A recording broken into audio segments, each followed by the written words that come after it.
자, 여러분 이제 1번 문제부터 진행을 해보도록 하겠습니다.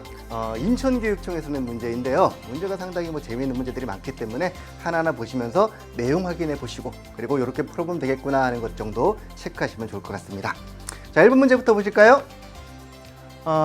가에 들어갈 내용으로 가장 적절한 것은 딱 해놓고 이렇게 사진을 줬네요. 우리가 이 파트는 모든 학생들이 이제 우리 한국사 공부 좀 해야지 그러면은 제일 먼저 읽어보는 파트이기 때문에 아주 박사예요. 선사 파트 정도는 누구나 잘할 수 있는데 그 중에서도 가장 맨 앞에 나오는 내용이죠. 교과서에 주먹도끼가 있고 밀개가 있고 승배찌르개가 있습니다. 주먹도끼는 만능 멀티석기로서 이 시대의 가장 중요한 특징적인 유물이었고요. 그리고 이렇게 멀티석기를 쓰다가 1대1 용도로 바뀌면서 무슨 개가 많이 나온다고 그랬어. 밀개, 찌개, 뚜루개, 글개 등등등 나오다가 마지막 후기로 가면서 이제 이렇게 자루를 달아서 쓸 수 있는 뾰족 튀어나온 부분을 만들어서 이렇게 창처럼 사용하는 승배찌르개까지 등장을 한다더라 라는 시대가 어느 시대입니까? 네, 구석기 시대입니다. 나와 있네요. 그죠? 구석기 시대 특별전이라고. 요게 없었더라도 이제 우리가 풀어낼 수 있을 텐데 아주 고맙게도 구석기라는 것까지 딱 주어졌습니다. 그럼 우리는 구석기 시대에 할 수 있는 체험 활동으로 뭐가 있는지 정도만 체크해 보면 되겠네요. 아주 쉬운 문제죠. 그죠? 선택지 중에서 이제 구석기, 신석기, 청동기, 철기를 섞었다면 그래도 조금 우리가 이제 한 번쯤 고민해 볼 만한데 이게 웬일이야. 주먹도끼를 쓰는 시대에 경복궁 모형을 만들어요. 주먹도끼로 경복궁을 지어요. 엄청난 기술입니다. 그러면 그죠? 주먹도끼 가락바퀴고 신석기 하나 나와 있고 비파용 동금 청동기 나와 있고 심지어 해시계가 있어. 앙두리고 세종대왕이 만든 해시계가 선지에 있기 때문에 2번 선지와 5번 선지는 우리를 약간 기만하는 선지가 아닌가 싶을 정도로 일단 정답은 뗀석기인 1번이라는 거. 여기 있는 주먹도끼, 밀개, 승배찌르개 모두 뗀석기의 일종입니다. 우리 알고 있죠? 구석기 시대는 떼어서 만드는 뗀석기. 오케이. 1대1 용도에서 다용도로 변해간다 그랬었고요. 신석기 시대는 그냥 떼지 아니하고 조금 가공을 해서 어떤 석기? 간석기가 등장한다. 도구를 가지고 봤을 때 이렇게 구석기와 신석기의 차이가 있구나 정도 파악해 두시고요. 가락바퀴는 신석기 시대부터 사용됐던 직조를 위한 그리고 비파용동검은 당연히 청동기 시대부터 사용됐던 동검류, 무기류입니다. 1번 아주 쉽게 풀고 넘어갔죠? 한 5초쯤 걸렸을 것 같습니다. 자, 이제 2번 문제 가볼까요? 자, 가 국가에 대한 설명으로 옳은 것은 되어 있네요. 사료가 나와 있는데 삼국유사에 전하고 있는 또 우리가 교과서에서 가장 먼저 맞닥뜨리는 그런 사료가 되겠습니다. 곰과 호랑이가 환웅에게 사람이 될 수 있게 해달라고 빌었다. 곰은 여자가 되었습니다. 웅녀라고 불렀고요. 호랑이는 도망을 갔죠. 하여 아이를 낳았으니 그 이름을 단구난검이라 한다. 키워드 나와 있죠. 평양성에 도읍을 정하고 나라 이름을 가라고 하였다. 초등학생도 알아야 되는 문제죠. 단구난검이 세운 나라는 무슨 나라? 고조선입니다. 설명도 안 드리겠습니다. 자, 고조선에 대한 설명으로 옳은 것을 골라볼게요. 우리 이참에 이제 선택지 내용을 하나하나 정리하는 정도로 이 문제는 의의를 둘까 싶습니다. 혈량과를 실시하였다. 혈량과가 뭡니까? 조선 중종 때 개혁을 주도했던 조광조라는 인물이 거꾸로 해도 조광조 기억나십니까? 사림을 대표하는 인물이었죠.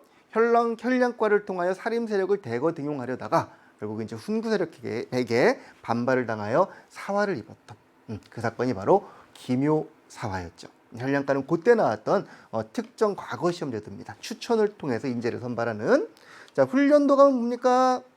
도감이라고 하면 일단 임시관청이라고 그랬거든요. 훈련도감은 임진왜란 중에 일본의 조총 부대에 맞서기 위해서 우리에게도 조총이 필요하다. 그래서 포수 그리고 사수, 화살 그리고 살수병으로 구성된 삼수병을 만들었으니 그 이름을 훈련도감이라고 한다. 임진왜란 때 만든 직업군 이름이고요. 3번 지방을 오도와 양계로 나누었다. 자, 조선은 8도 강산, 고려는 5도 강산. 그렇죠? 오도와 국경 지역의 북계, 동계라는 경계 지역의 지역을 설정하여 5도 양계로 나눈 것은 고려의 모습입니다. 영고라는 제천 행사를 시행했다. 영고는 부여, 고구려는 동맹, 동해는 무천, 사마는 5월과 10월에 계절제를 지냈다라는 것을 기억해 두시자. 중요한 내용이었죠. 영고는 부여의 대표적인 제천 행사고요. 우리 고조선 하면 무조건 기억해야 될 게 바로 팔조법이죠. 시험 문제 한 8, 90% 정도는 고조선 물어보면서 팔조법이 답입니다. 팔조 법금을 통하여 뭔가 법 체계, 로우 체계를 갖고 있었던 게 고조선이었구나. 즉 뭐 조그만 뭐 언덕 위에 있던 소국 이런 게 아니라 어느 정도 체제를 갖춘 국가였음을 보여주는 증거가 될 수 있겠죠. 바로 팔조법 내용입니다. 정답 몇 번? 5번. 됐습니까? 일단 사료에서 고조선을 유추하는 것은 매우 쉬웠었고요. 여기 여러분들은 이걸로 끝내지 아니하고 1, 2, 3, 4번 선지 내용도 한번 확인을 해보았습니다. 왜? 다음 시험에서는 이제 요게 요로 올라갈 수도 있는 거예요. 그 선지들은 전부 다 매우 중요한 내용이구나 하고 이해하면 되는 거겠죠. 자, 3번 문제 가보겠습니다. 3번입니다. 밑줄 친 왕에 대한 설명으로 옳은 것은, 자, 왕을 묻고 있는데요. 국호를 남부여로 바꾸고 백제의 중흥을 꾀하던 왕이란다. 일단 백제 왕임을 사료에서 딱 주었습니다. 그리고 국호를 남부여로 바꿨다는 거. 자, 보니까 지금 무슨 전투가 나옵니까? 관산성 전투가 나옵니다. 신라랑 싸웠어. 신라랑 싸우다가 관산성 전투에서 왕이 돌아가셨구나. 그 왕이 누굽니까? 신라와 동맹을 하고 고구려에게 빼앗겼던 한강 지역을 수복하기 위해서 막 올라가는데 신라 진흥왕의 배신으로 한강 유역 하류 지역을 빼앗기자 화가 난 왕이 관산성을 공격하다가 도리어 죽음을 당했습니다. 그분의 이름은 바로 성왕이에요. 백제 중흥을 이끌었던 성왕에 대한 문제입니다. 백제왕은 제가 몇 분 기억할 분 딱 정해드렸습니다. 우리 고이왕, 그리고 4세기 근초고왕, 그리고 6세기의 무령왕과 성왕 정도만 기억하자. 그분들의 업적은 따로 좀 외워둘 필요 있다고 말씀드렸었죠. 그 성왕이 문제로 출제가 되었군요. 성왕의 가장 큰 업적이라고 한다면 중흥이에요. 중흥. 다시 일으키자. 무너져가는 나라를 다시 일으키기 위하여 국호만 바꾼 것이 아니라 수도도 바꿨었죠. 약간 상류적이었던 공주, 옛 이름으로는 웅진이었습니다. 거기에서 조금 더 확장될 수 있는 지역으로 지금의 부여, 당시 이름은 사비로 천도했던 게 바로 성왕의 매우 중요한 중흥 업적이에요. 정답은 1번. 자, 다른 업적들은 어느 왕의 업적인가 한번 볼까요? 태학을 설립했다라는 것은 우리 고구려에 있었던 대표적인 교육기관으로 이 태학은 고구려 소수리망이 설립했고요. 비변사를 설치했다라는 것. 비변사는 조선의 변방의 일에 대비하기 위한 기구로서 변방, 국경 지역의 전투에 대해서 회의하는 회의체, 고위 관료들의 회의체였습니다. 이걸 처음 만든 건 이제 삼포해란 때, 중종 때 처음 만들었고, 뭐 그 뒤에 명종을 지나서 점차 상설화되었다라고 알고 있을 거예요. 호패법을 시행했다. 호패법은 민증제도죠. 우리 고위 여러분, 곧 이제 민증이 나왔거나 나올 겁니다. 아주 설레죠? 민증 뭐 이러면서 되게 좋아하던데 제가 보니까 그 민증 제도를 처음 실시했던 게 조선의 태종이세요. 이 민증, 호패를 만든 이유가 뭡니까? 통제하려고, 여러분 통제하려고. 여러분 어디서 나쁜 짓 하지 말라고. 지문 딱 등록해 놓고서 여러분을 국가에서 관리해 주기 위한 게 민증이기 때문에 그렇게 좋아할 것도 없어요. 그죠? 자유롭게 그냥 이렇게 있는 게 좋지 뭐. 자, 경국대전을 완성했다. 경국대전은 조선의 가장 대표적인 나라를 경영하는, 다스리는 큰 법전이다. 나라를 운영하는 가장 큰 법전인 경국대전은 세조 때부터 편찬이 시작되어 언제 완성됐습니까? 완성시킨 왕이 바로 성종이었습니다. 조선. 여기 보니까 3, 4, 5번은 조선시대 선지예요. 아니 백제를 물어보면서 무슨 조선시대를 우리를 또 무시하는. 여러분이 조금 헷갈렸다면 1, 2번 정도 고대사니까 나머지는 쉽게 제꼈겠으나 이렇게 역시 하나하나 어떤 내용인지 확인하는 게 필요하겠다. 정답 1번 됐죠? 자, 4번 문제입니다. 다음 사건이 일어난 시기를 연표해서 옳게 고른 것은, 자, 건모잠, 어이구 아는 이름 나왔어. 건모잠이 평양성에 함락된 후 뭘 했답니까? 고구려 부흥운동. 건모잠 외에 고연무도 있었죠. 오골성의 고연무, 한성의 건모잠, 왕족인 안승을 왕으로 주대하여 한성 지역에서 세력을 키웠으나 결국 분열로 안승이 곤모장을 죽이고 남쪽으로 도망가요. 그러면서 부흥운동이 실패했다는 겁니다. 자, 생각해 보세요. 고구려 부흥운동은 고구려가 망한 다음일까요? 망하기 전일까요? 망해야 부흥운동을 하지. 그죠? 고구려 망해. 이지만 아직 건국이야. 건국하자마자 무슨 부흥운동을 해. 평양천도, 장수왕, 살수대첩, 을지문덕, 그죠? 영양왕 때 안시성 싸움. 요거 이제 대표적인 당과의 싸움이었고, 그죠? 당과의 싸움. 백제 멸망 한 다음에 고구려가 멸망을 해요. 그러니까 지금 이건 전부 다 고구려의 화려한 업적들이기 때문에 고구려의 화려한 업적 뒤에 부흥운동이 나올 리가 없단 말이야. 망해야 부흥운동이지. 따라서 요거는 백제 멸망 이후에 들어가겠구나 하고 파악할 수 있는 것이죠. 너무나도 쉽죠. 그죠? 정답은 5번인데 660년에 백제가 먼저 멸망을 하고 나당연합군이 668년에 고구려를 공격해서 멸망을 시킵니다. 그리고 676년 매수성 전투로 당군을 모두 축출하면서 통일이 완성되는데 여기는 660년과 676년의 요 사이가 바로 이제 대표적인 이런 부흥운동이라든가 당과의 전쟁이 벌어지는 시기였죠. 요 시기도 우리가 주목해 두자 그랬을 거예요. 뭐 기존에는 대부분이 이런 시기의 문제가 많이 나왔지만 최근에 요 시기 멸망 이후 부흥운동이라든가 그 뒤에 후삼국 시기 이런 것들이 또 세부적으로 나오기 때문에 따로 좀 정리해 두시면 좋겠습니다. 됐습니까? 오케이. 그럼 5번 문제로 진행해 볼게요. 가 국가에 대한 설명으로 옳은 것은 특집 다큐멘터리 3부작 좋고요. 무슨 시대? 남북국 시대. 자, 고조선과 여러 나라를 거쳐서 그 여러 나라 중에 몇 개 나라가 집권국가의 형태를 띠면서 우리는 고구려, 백제, 신라라는 삼국 시대를 공부했습니다. 그리고 이 삼국을 통일한 게 신라였어요. 약간 당의 도움을 받아가지고 삼국을 통일하면서 결국 고구려의 옛 영토를 대부분 상실하고 대동강 이남 지역만 차지할 수밖에 없었던 아픔이 있었죠. 그렇습니까? 네, 그렇습니다. 그래서 이 지역만 이렇게 신라가 차지하고 있었는데 대동강에서 원산만까지 그때 이 빼앗긴 북쪽 지역, 당에게 빼앗긴 북쪽 지역에서 고구려 유민들이 다시금 나라를 세웁니다. 동모산 기슭에서 번성했던 이 나라가 점점 성장을 하더니 이 북쪽 지역을 이렇게 장악을 하더라는 얘기입니다. 우리 민족이 세운 나라입니다. 그죠? 비록 땅은 현재도 중국 땅이지만 우리 민족이 세운 나라이기 때문에 지금의 영토관념으로 생각하면 안 되겠죠. 누가 주도했던 국가였는가가 중요하겠죠. 그래서 여기 있는 요 나라도 우리의 역사다 라고 우리는 이해를 하고 있는데 반면에 중국 사람들은 뭐랍니까? 봐라 이거 좀 중국 땅인데 그럼 중국 땅 지금 빼앗은 중국 땅 지금 확장한 중국 땅이 옛날에 누구 땅이었는지 다 계산해서 그들 역사를 해줘야 되냐? 말도 안 된다. 현재 이 땅에서 있었던 역사는 중국의 역사다. 그러면서 이 나라의 역사를 자기네 역사로 끌어안으려고 하고 있어요. 그래서 이 나라 아주 중요한 나라입니다. 우리의 나라인가, 우리의 역사인가, 중국의 역사인가. 그래서 우리는 이 우리 민족이 세웠던 국가 역사를 빼앗기지 않기 위하여 이 시대를 통일신라라고 부르는 걸 약간 지양하고 통일신라 해버리면 신라가 통일을 끝낸 거잖아요. 그죠? 근데 아니야 덜 됐어. 이게 있었거든. 그래서 여기 남쪽과 여기 북쪽의 두 나라가 묘하게 대립하면서 협력하던 그런 시기가 있었다. 그래서 이 시기를 남북국 시대라고 불러줍니다. 누가 처음 이 용어를 썼죠? 우리 유득공이라는 분이 발해고란 책에서 이 용어를 처음 쓴 이래로 18세기에 그 뒤로 이제 우리나라의 역사가 이렇게 전개가 되고 있다는 그런 이야기예요. 됐나요?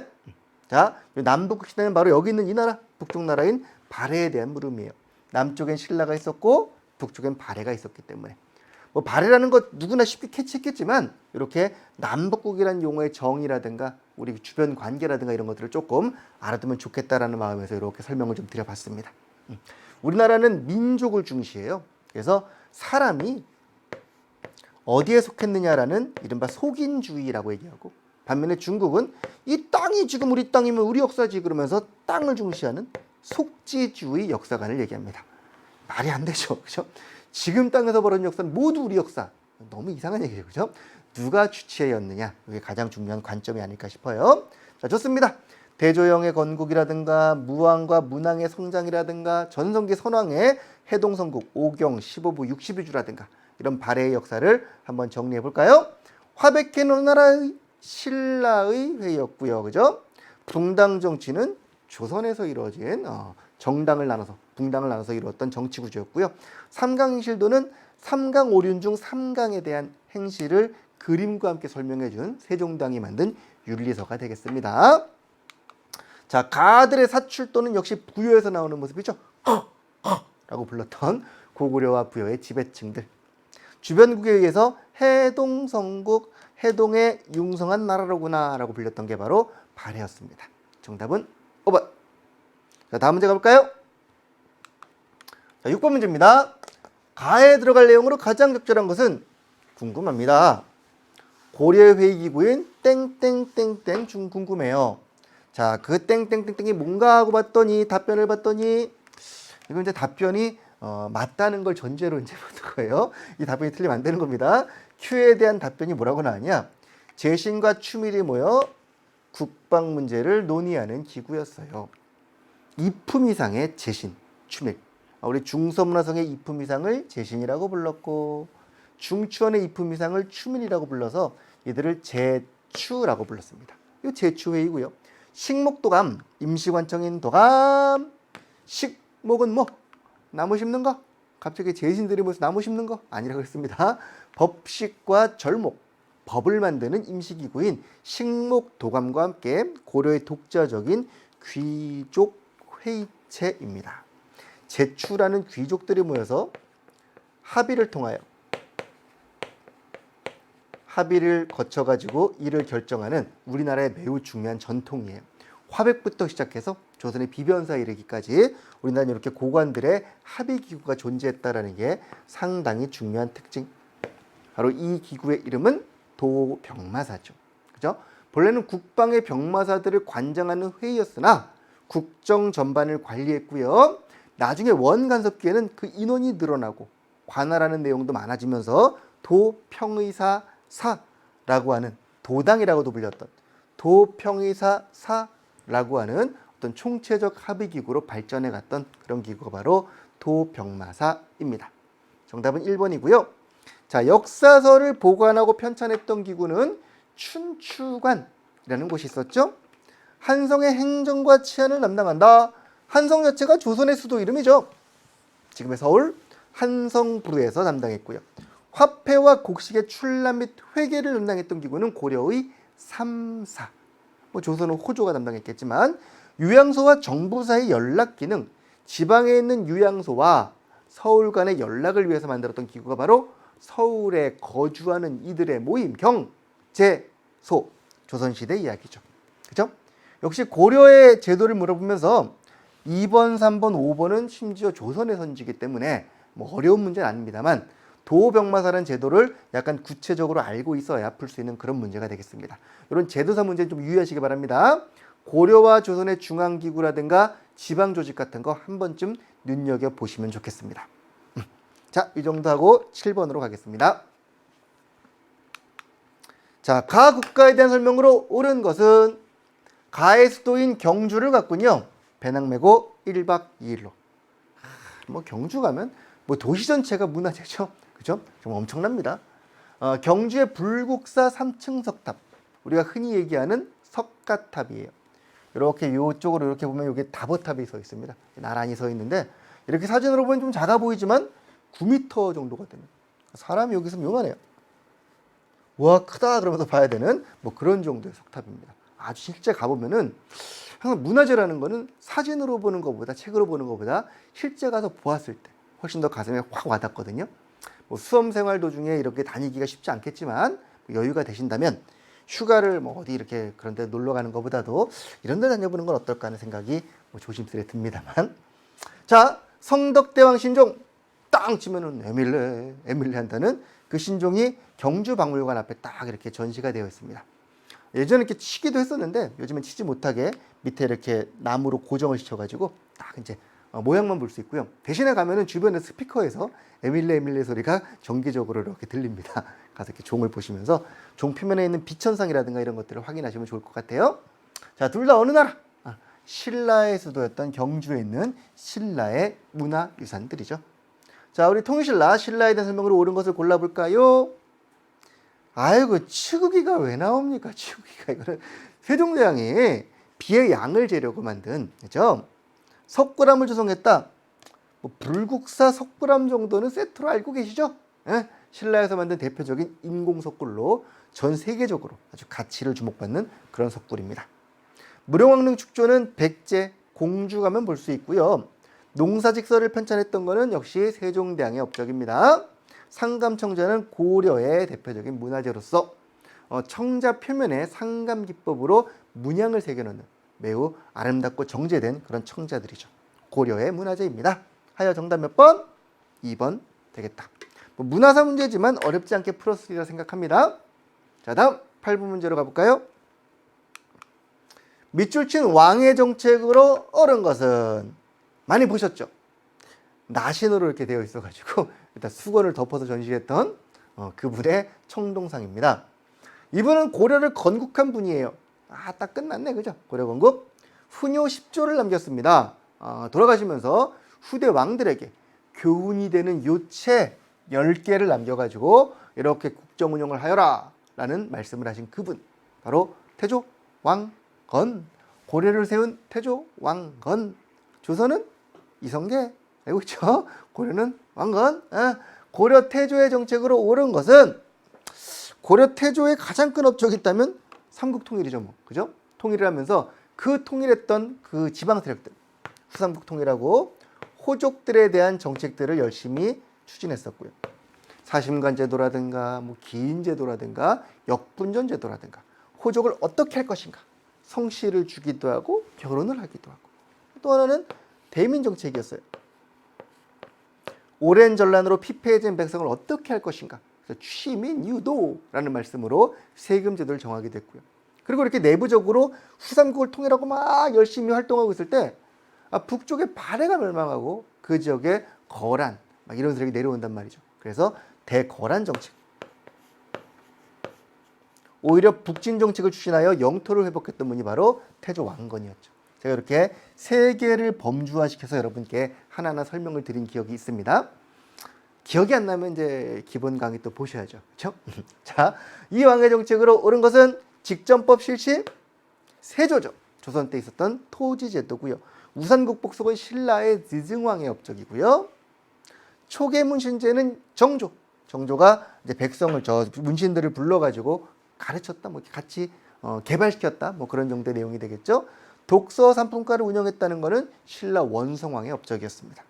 정답은 후삼국 통일. 통일 후의 혼란을 극복하는 과정에서 이와 같은 정책들을 펼친 거예요. 이해되시죠?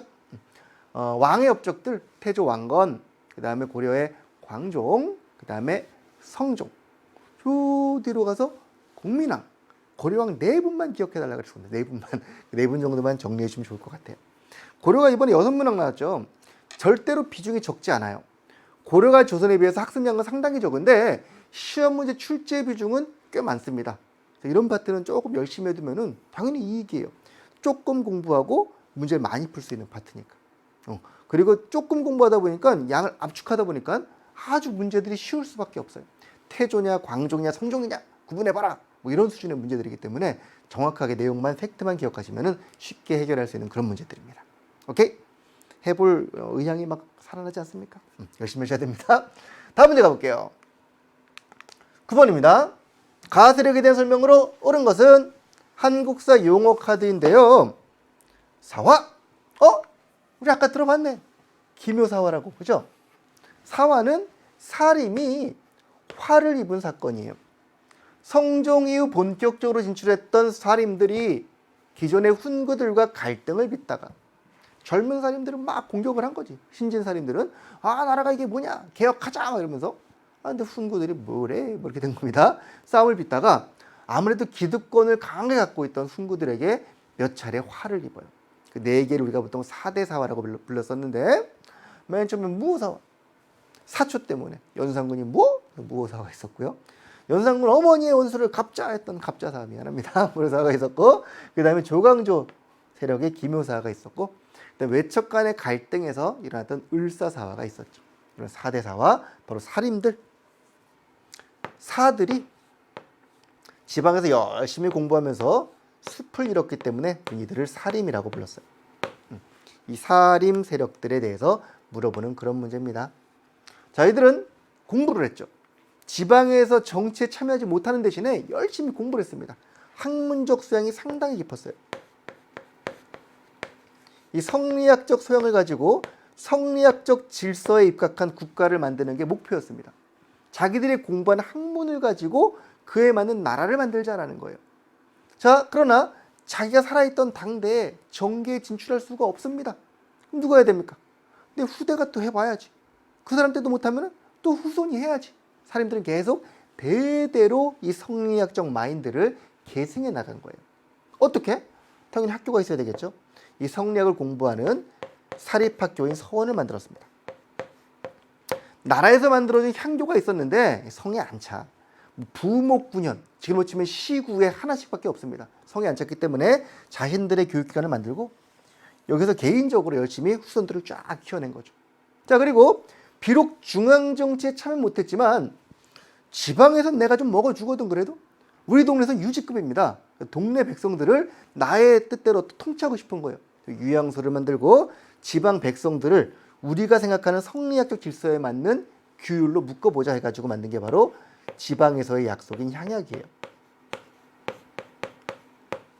그러니까 지방에서는 그들의 교육기관인 서원으로 계속 세력을 키우고 백성들을 향약을 통하여 결속하면서 세력을 계속 키워나갔던 것이죠. 이제 이런 분이 중앙에 진출만 딱 하면 끝나는 거지. 진출해가지고 바로 여기 있는 이 성리학적 국가를 세워보자 라는 마음에 열심히 진출하다가 계속 이렇게 까임을 당하신 것이죠. 그러다가 진출에 성공을 합니다. 결국 훈구들이 사라지고 사림에 성공을 했어요. 근데 그 100년이 넘는 시간 동안 이 공부했던 성리학이 하나가 아니라 여러 개로 파가 생긴 거예요. A학설, B학설, C학설 이런 것들이 생겨가지고 이 학설들이 그대로 서원과 향약으로 계속 계승이 되고 있었던 것이죠. 자, 정계에 진출했더니 A학설을 따르는 A인물과 B학설을 따르는 B인물의 어떤 생각이 달라요. 싸울까 안 싸울까? 싸우지. 100년 넘게 우리가 계속 계승해온 학문인데 이게 맞아 그러면서 게다가 그 숫자가 너무 많았기 때문에 파를 이뤄요. 한 명이 아니라 A파를 이뤘고 B는 B파를 이루고 C는 C파를 이룹니다. 또 A파 안에서 다시 또 기역파, 니은파가 나눠지고 이러면서 당을 이룬 것이죠. 이걸 뭐라고 불러? 이거를 붕당 정치라고 부르는 거죠. 쉽죠? 자, 우리 사림 키워도 다 나왔습니다.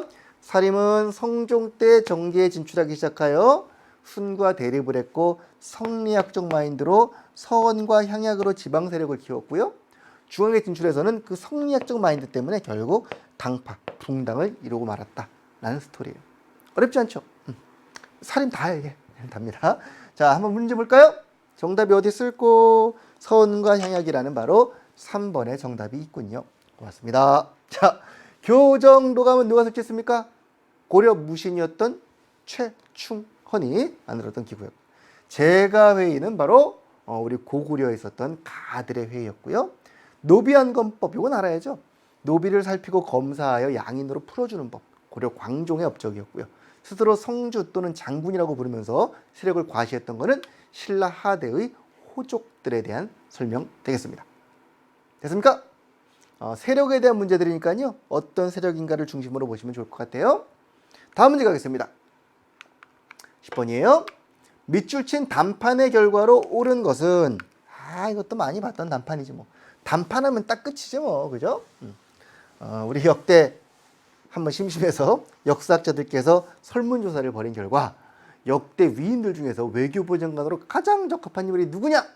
거의 몰표로 당선되신 분이 바로 이분이세요. 서희. 서희는 강화회담의 대표가 되어서 소선영과 단판을 벌였는데 이 소선영이 어디 인물인고 하니 바로 거란 사람이에요. 거란이 쳐들어오자 말을 통하여 입을 통해서 결국 단판을 통해서 성과를 거뒀던 분이 바로 서희였죠. 어떤 성과를 거뒀나요? 소선영이 그랬죠. 니네 왜 중국 대륙은 섬기고 송은 섬기면서 우리한테는 자꾸 이렇게 뭐 이런 짓을 하고 있냐? 우리도 대국이니까 섬겨라! 이런 거예요. 그러면서 하는 얘기가 우리가 지금 발해의 옛 땅에서 일어났으니 발해 지역의 땅은 우리 땅이 아니냐? 근데 니네가 자꾸 야금야금 올라온단 말이야? 이거 말이 안 되지. 너희는 신라의 후예고 우리가 발해의 후예니까 우리 땅을 우리가 지키는 것이다. 올라오지 마! 라는 게 거란의 입장이었어요. 그러니까 서희가 뭐라 그래요? 지당하신 말씀입니다. 좋아. 맞는 얘기인데 말이야. 뭐 좋아. 근데 좀 오류가 있네. 첫째, 우리가 송하고만 가고 너희들하고 교류를 못하는 이유가 있어.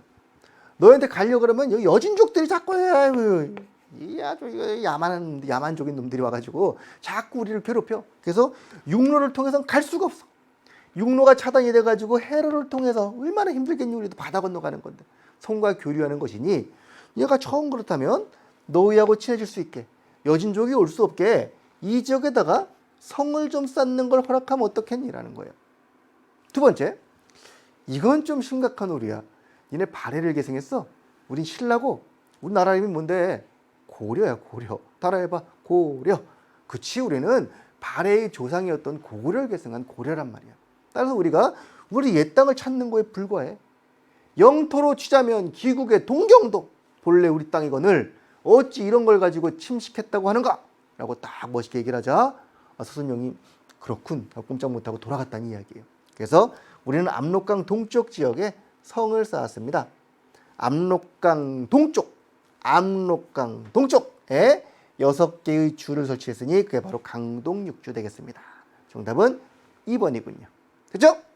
자, 웅진 전도 백제가 한성이 함락되자 계로왕이 죽고 그 아들 문주왕 때 웅진으로 천도한 바 있었고요.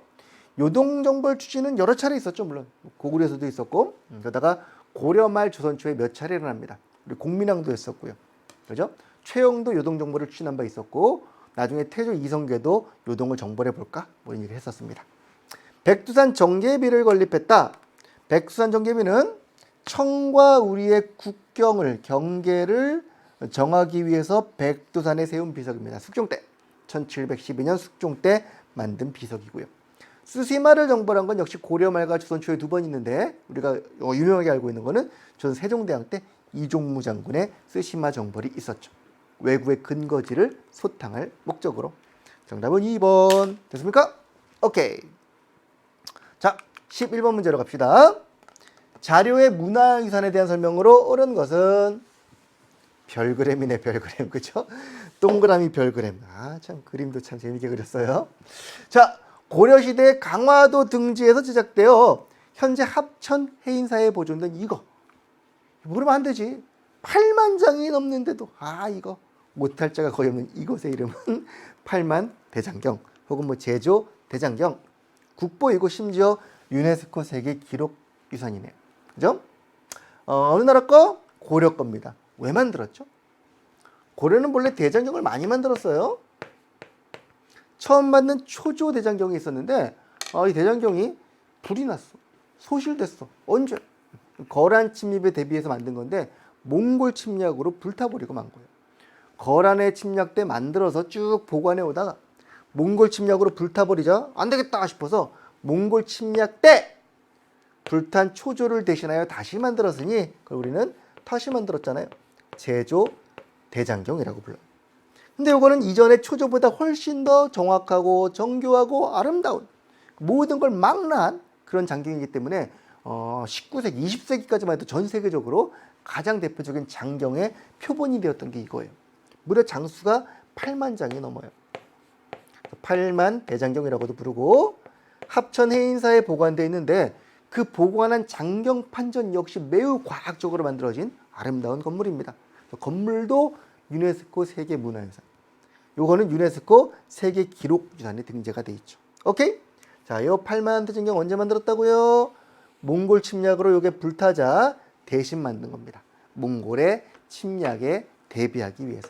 초조는 거란의 침략에 대비하기 위해서. 이렇게 이해하면 될 것 같아요. 해초가 인도를 순리한 후 기록했던 거는 왕 갔어. 어디를? 5개의 천축국을 천축국 전. 왕 5천축국 전. 현존하는 가장 오래된 금속 활자본은 직지. 청주 흥덕사에서 만들어진 직지심체요절. 백운화상 초록 직지심체요절. 흔히 우리가 직지심경이라고 부르죠. 현재 프랑스에 있고요. 우리나라 겁니다. 1377년에 만들어진 한양을 기준으로 만든 최초의 역법서. 한양 기준으로 중국 기준이 아니라 일본 동경의 경도를 따지는 게 아니라 우리의 경도를 가지고 한양을 중심에 두고서 딱 만든 우리의 시간, 바로 자주성의 상징이었던 세종대왕의 칠정산에 대한 설명이죠. 몽골을 물리치는 염원, 네가 답이고요. 유교적 합리주의사관에 따라 기전체로 서술한 책 김부식의 삼국사기가 있죠. 됐습니까? 오케이. 다음 문제 갑시다. 12번이에요. 가제도의 시행 결과로 옳은 것을 묻고 있습니다. 자, 여기 이제 제가 조금 어려울 수 있겠다 했던 문제인데, 문제 자체가 어렵진 않아요, 알고 있으면. 근데 이제 이런 게 이제 제도기 때문에. 방납. 내가 세금을 납부하고 싶은데 방해를 해. 낼게요. 내지 마. 그런 거예요. 왜요? 했더니 이거 말고 돈으로 내. 그러면서 방납이에요. 농민 부담이 매우 증가했었고. 그래서 결국 그렇다면 아예 돈으로 받자라 그러면서 아예 돈으로 받자 그러면서 토산물로 거두던 공납의 폐단을 시정하기 위해서 토지에 따라서 쌀, 면포, 동전 등으로 냅니다. 집집마다 물건을 내던 거를 땅의 양에 따라서 차등적으로 세금을 물린 거예요. 즉 부자는 많이 내고 가난한 사람은 조금 내고, 땅이 없어요 그러면 안 내는 거죠. 그죠? 엄청나게 많았던 세금을 집마다 내던 막 뭐 도자기, 뭐 밥 이런 거, 밤 이런 거 막 내던 거를 이제는 땅에 따라 매기게 되니 땅이 많은 사람들 좋아할까 싫어할까? 싫어하지. 부자는 결사반대했고요. 가난한 자들에게 희망이었던 법이 이 법입니다. 그래서 유교에서 말하는 아주 아름다운, 유교에서 말하는 대동사회를 만들자 해서 이 법을 대동법이라고 불러요. 한자를 써서 미안해요. 유교에서 말하는 파라다이스가 대동이에요. 이게 바로 광해군이 만든 대동법입니다. 물론 반발이 너무 심해서 전국적 확산에는 100년이나 걸리고 말았답니다. 뭐 그때나 지금이나 가진 자들은 이런 세금 많이 내는 거 별로 좋아하지 않거든요. 뭐 그렇겠죠. 자, 어쨌든 이 법이 시행되면서 이제 현물로 받지 아니하고 쌀이나 돈으로 받았으니까 나라에서는 필요한 물건을 사야 되겠죠. 그죠? 돈으로 받아서 물건을 구매해야 되니까 상업이 번성하게 됩니다. 그리고 나라에서 필요한 물건을 자기들이 뭐 관리들이 사러 다닐 수 없잖아요. 영의정인데 밤 5말만 저기 못할 거 아니에요. 그래서 이 심부름꾼이 생겨요. 그 심부름꾼을 바로 뭐라고 불렀냐? 공인이라고 불렀어요. 다량의 물건을 구매하고 독점할 수 있는 사람들.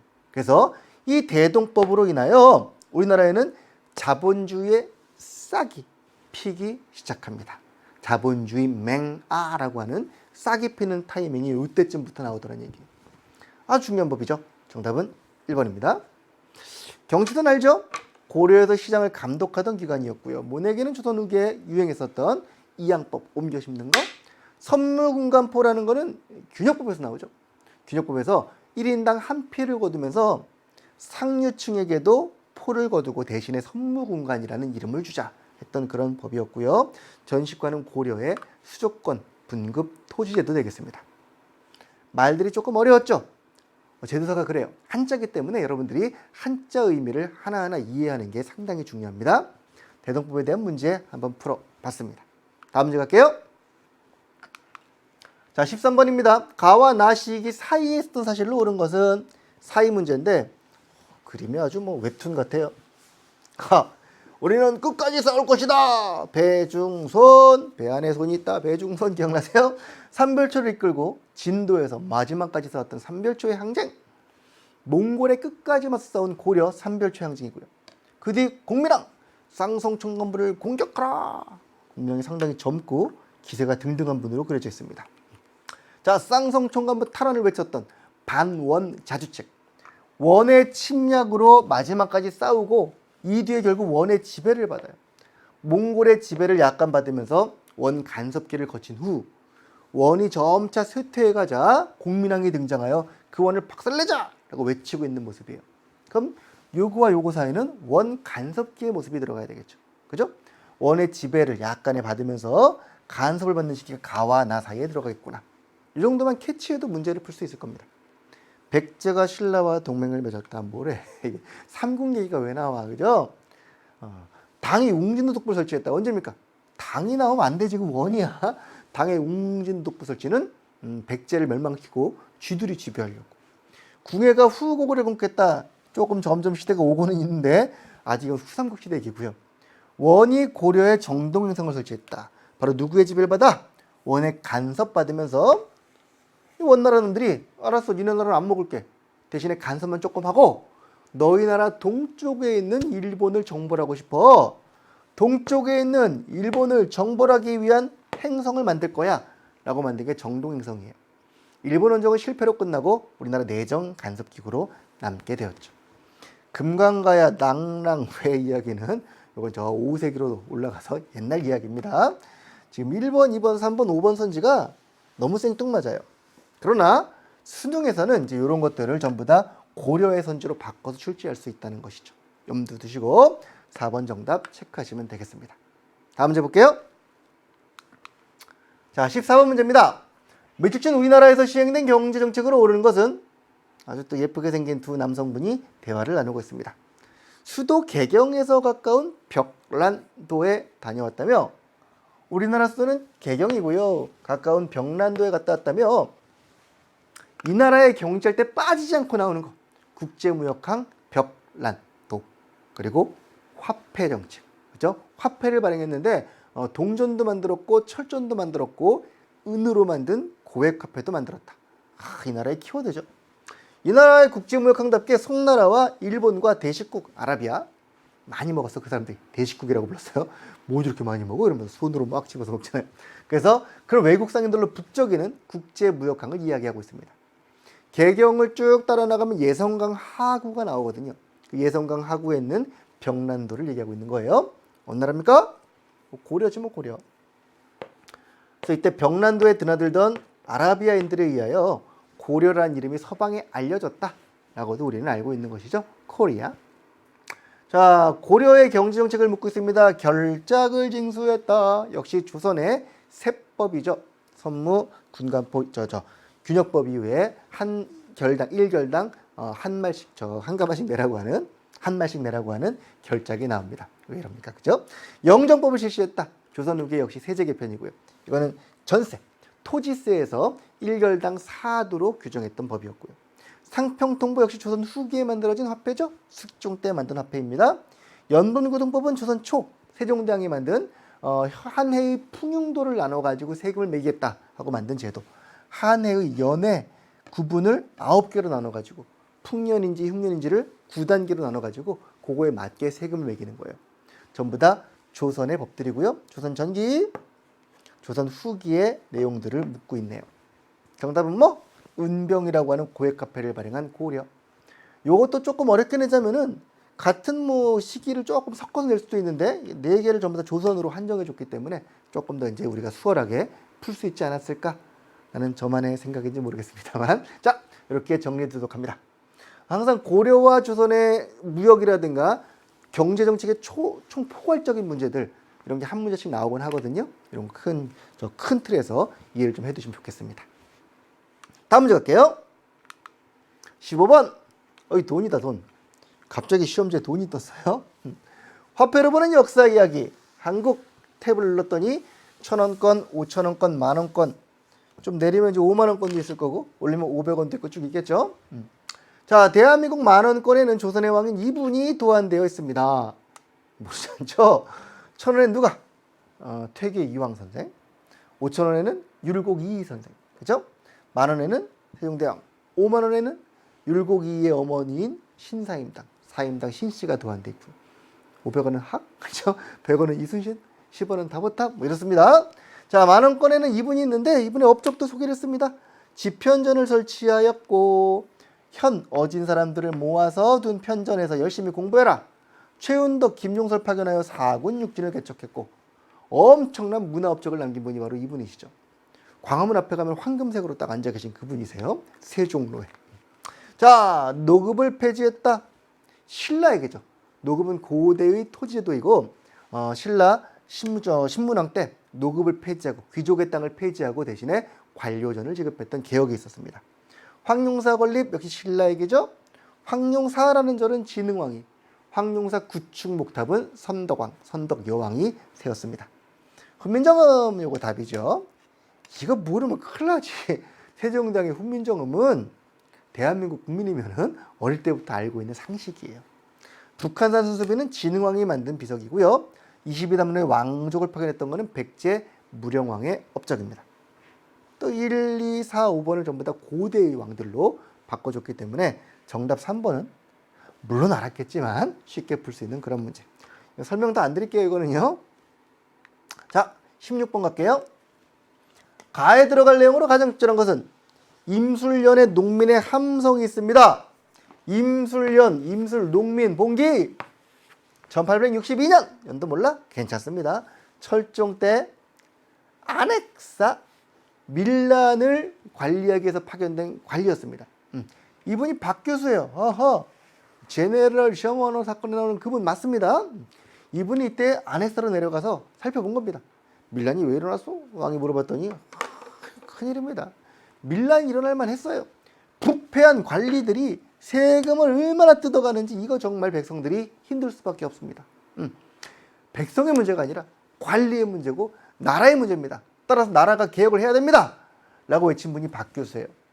그러나 당시는 세도 정치기였습니다. 그래서 제대로 시행이 안 됐어요.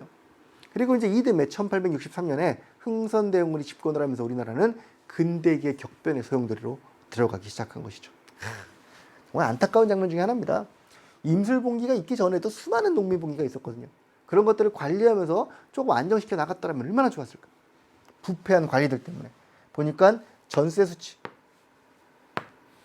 군포징수, 환곡 세 개예요. 그래서 이 세 개의 정책을 제대로 해결하기 위해서 정리해야 됩니다. 방정리하세요 할 때 정리를 한자로 거꾸로 써요. 그러면 리정이 되죠. 두음법칙 이정. 삼정을 관리하는 관청이 바로 삼정이정청이에요. 박 교수는 그랬습니다. 삼정이정청을 설치해서 빨리 지방 백성들을 조금 살 수 있게 숨통을 틔워줘야 됩니다. 해서 이거를 철종이 설치합시다. 해서 설치하면 뭐래 운영을 해야지. 그죠? 설치해놓고 여전히 미지근거리다가 결국 이듬해부터 새로운 격변에 들어가게 됐던 것이죠. 자, 이 당시 박 교수가 내세웠던 해결책 매우 중요한 내용이죠. 삼정이정청 설치. 정답은 4번입니다. 요거 하나 나옵니다. 딱 박 교수 진주 임술농민봉기 그러면은 삼정이정청. 불교를 공인해야 돼. 불교를 밀란이 막 일어나는데 불교를 공인해야 됩니다. 이게 뭐예요 이게. 삼국시대 때 이미 공인했고요. 소격서를 폐지해야 됩니다. 조광조 이야기고요. 과거제는 이미 광종 고려 때부터 실시되고 있었고요. 열두목 지방관은 고려 성종 때 최승로의 건의서에 나온 내용이죠. 나머지 선조가 너무 생뚱맞죠? 그죠? 맥이 쫙 풀리는 그런 문제. 정답은 삼정을 정리하는 4번. 자, 17번입니다. 이 전쟁 중에 있었던 사실로 옳은 것은? 자, 임진년의 전쟁인데요. 임진이 들어가는 전쟁 알 것 같은데, 그죠?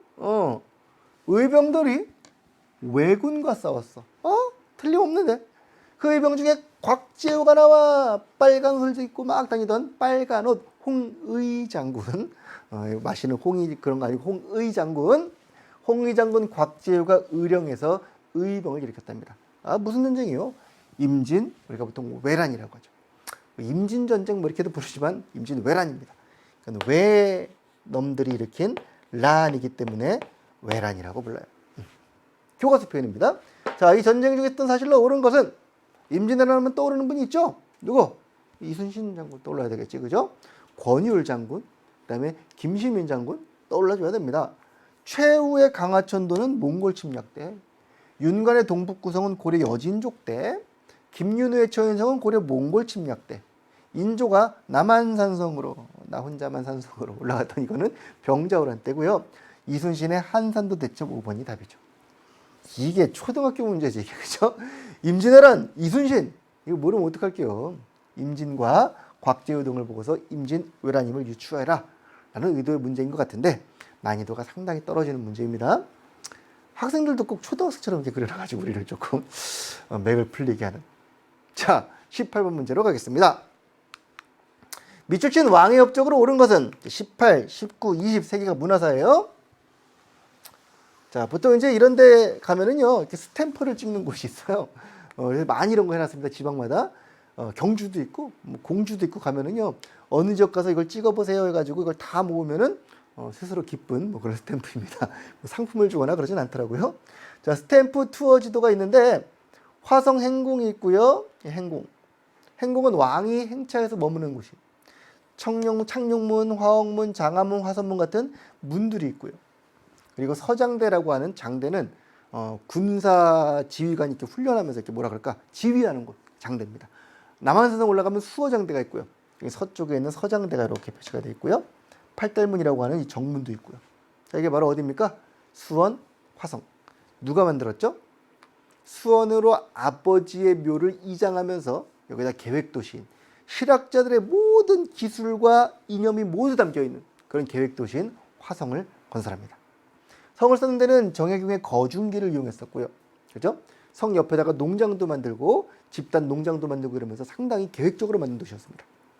그래서 이 어떤 그 계획적인 걸 인정받아서 6.25 때 불탄 거를 일부 복원했음에도 불구하고 유네스코 세계유산으로 등재가 되었죠. 이렇게 멋진 곳을 계획적으로 건설한 그분은 바로 빠라바라밤 정조 이산. 그렇죠? 정조입니다. 자, 정조는 이제 그 당시 그 붕당 정치를 해결하기 위해서, 붕당이란 말이 기억이 안 났어요. 해결하기 위해서 탕평책을 펼쳤던 분이에요. 영조의 뒤를 이어 손주였던 정조도 탕평을 폈는데 이 정조의 탕평은 할아버지 영조와는 달리 매우 적극적이었습니다.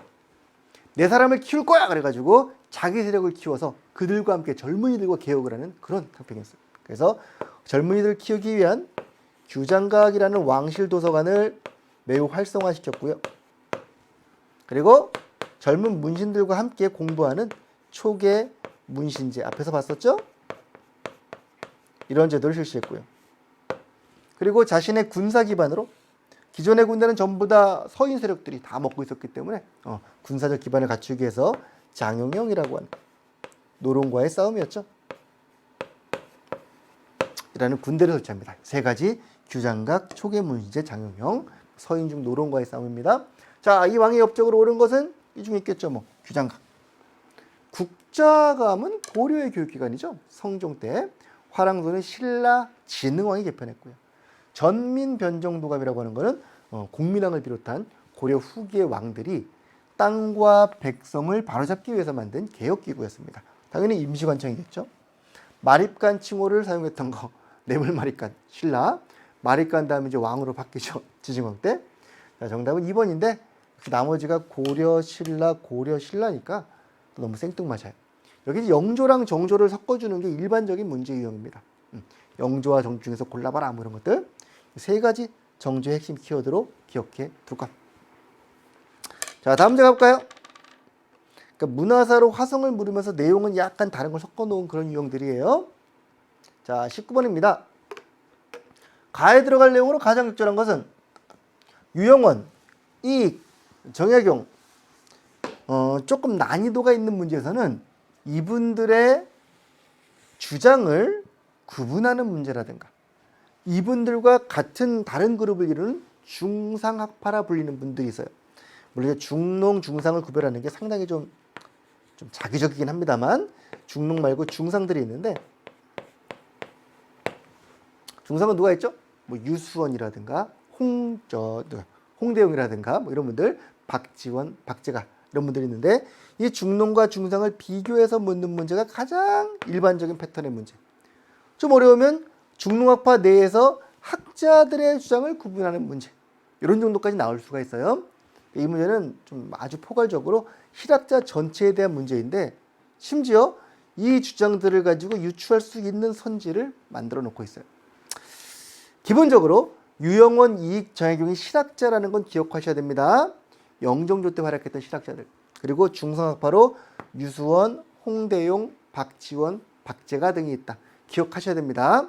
이렇게 두 개의 그룹핑을 만들어 놓고 그 학자들의 각각의 성격들을 조금 심도 있게 파헤쳐 주세요. 여기 있는 분들도 마찬가지입니다. 그래서 학자별로 구분할 수 있느냐 혹은 그룹별로 구분할 수 있느냐. 좀 더 쉽게는 이들 실학자들이 어떤 생각을 갖고 있었고 어느 시대에 활약한 인물들인지 파악할 수 있느냐. 이런 정도의 문제 유형을 염두에 두시면 될 것 같습니다. 오케이. 자, 보세요. 유형어는요. 관리, 선비, 농민 등에게 차등을 두어 땅을 재분배하자라는 무슨 론?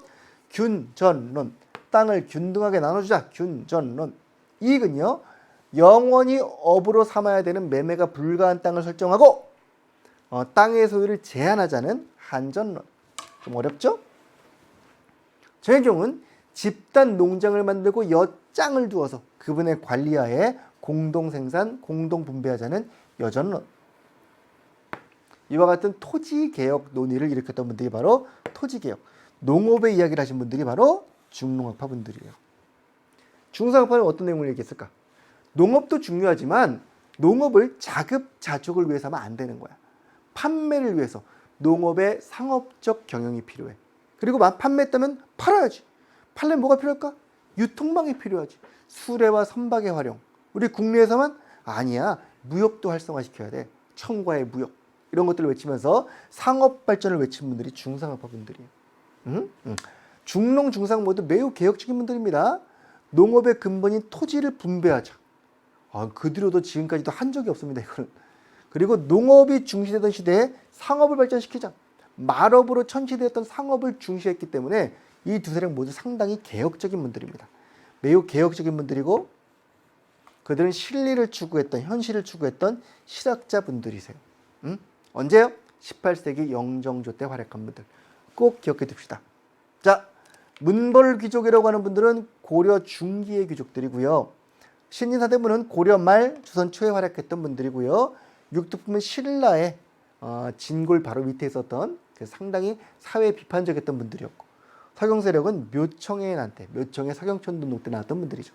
시기적으로 맞지 아니하고 실학에 답이 될 텐데 조금 더 심화시켜서 파악해보자라는 이야기입니다. 자, 마지막 20번 문제 가볼까요? 20번입니다. 가에 들어갈 작품으로 옳은 것은 그림으로 보는 조선 후기 김홍도의 풍속화를 얘기하고 있군요. 그죠? 김홍도의 풍속화는 인물들을 생동감 있게 표현해가지고 왕에게 보고한 게 아닌가 싶을 정도로 인물들을 상당히 사실적으로 묘사한 그런 그림이었고요. 그 당시에는 특히 서민들의 사회 경제적 지위가 향상되고 그러면서 그런 모습들을 많이 그렸습니다.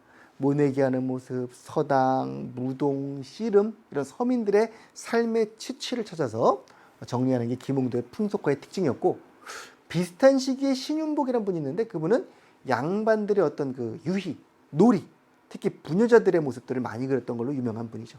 김홍도, 신윤복 세트로 기억해 두세요. 조선후기 풍속화입니다. 자, 그분의 작품을 찾아보세요 라는 문제이기 때문에 찾아봅시다. 그림만 5장이 있어요. 1번 고려 말에 많이 제작되었던 불화입니다. 수월 관음보살도라고 하는데 일본의 가가미 신사에는 고려 말의 불화, 불교 관련 그림. 시기는 고려 말. 귀족들이 상당히 많이 요청했기 때문에 현재 외국에 많이 나가 있고요. 요거는 15세기에 강희안이라는 분이 그린 고사 관수도예요. 고매한 선비가 물을 보고 있는, 고매해 보입니까? 약간 찐빵 같은 스타일의 얼굴인데 물을 보고 있는데 한국인보다는 약간 중국인 느낌이 나요. 이런 것들은 집안에 앉아가지고 노트에다가 이렇게 그렸던 그런 그림들이에요. 문이 나죠. 3번이 바로 김홍도가 그린 서당 그림이죠. 유명한 그림입니다. 4번은 정선의 인왕제색도라는 그림이죠. 18세기의 진경산수화로 진짜 경치를 담은 정선의 인왕제색도. 인왕산의 그림을 화폭에 담은 그림이고요. 5번은 뭡니까? 이거는 천마총에서 출토된 천마도입니다. 말달에 장리에다가 그린 2장의 쌍이죠. 자작나무로 만든 말달에 그린 천마도라는 그림으로 벽화가 아닙니다. 이게 풍속화 그림이고요. 각 시기별 대표적인 작품들을 나열해 주었습니다. 이런 문제는 여러분들이 그림을 눈여겨보지 아니하면 풀 수가 없습니다. 뭐 그림만 나오겠습니까? 문화재도 마찬가지입니다. 뭐 금관을 보여준다든가 이런 교과서 사진들 하나하나 체크하시면 좋을 것 같아요. 자, 이렇게 20문항을 모두 풀어보았고요. 상당히 고생이 많으셨는데 항상 그렇지만 고생을 고생으로 끝내시면 안 됩니다. 이 문항들의 내용을 파악하고 어떤 게 나왔나 보시고 유형들을 보시면서 다음 단계로 가기 위한 발자취로 그렇게 삼으셔야 될 겁니다. 아시겠죠? 자, 계속 고생하시고 공부 열심히 하시다가 또 다음 시험 해설 강의에서 뵙도록 하겠습니다. 자, 수고 많으셨습니다.